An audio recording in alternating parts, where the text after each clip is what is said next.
ಲಕ್ಷ್ಮಣನೆಂಬ ಶಬ್ದವು ರಾಮನಿಂದ ಬೇರ್ಪಡಿಸಲಾಗದ ಬಾಂಧವ್ಯ.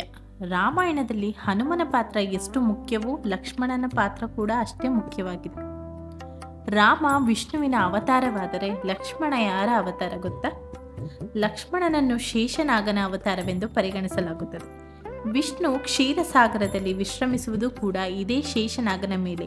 ಅಷ್ಟು ಮಾತ್ರವಲ್ಲ, ಇಡೀ ಬ್ರಹ್ಮಾಂಡವನ್ನೇ ತನ್ನ ಹೆಡೆಯ ಮೇಲಿಟ್ಟುಕೊಂಡವನು ಇವನೇ.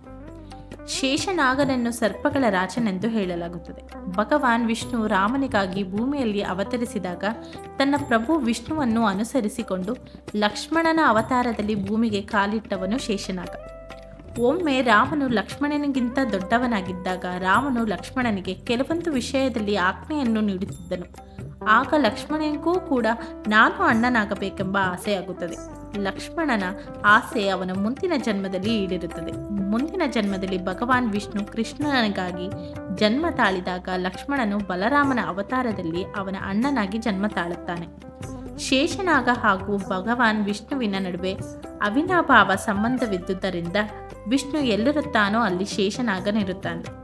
ವಿಷ್ಣು ರಾಮನಿಗಾಗಿ ಭೂಮಿಗಿಳಿದಾಗ ಶೇಷನಾಗನು ಲಕ್ಷ್ಮಣನಾಗಿ ಮತ್ತು ವಿಷ್ಣು ಕೃಷ್ಣನಾಗಿ ಭೂಮಿಗಿಳಿದಾಗ ಶೇಷನಾಗನು ಬಲರಾಮನಾಗಿ ಭೂಮಿಗಿಳಿಯುತ್ತಾನೆ. ನನ್ನ ವೀಡಿಯೋಸ್ಗಾಗಿ ಲೈಕ್, ಶೇರ್ ಹಾಗೂ ಸಬ್ಸ್ಕ್ರೈಬ್ ಮಾಡಿ.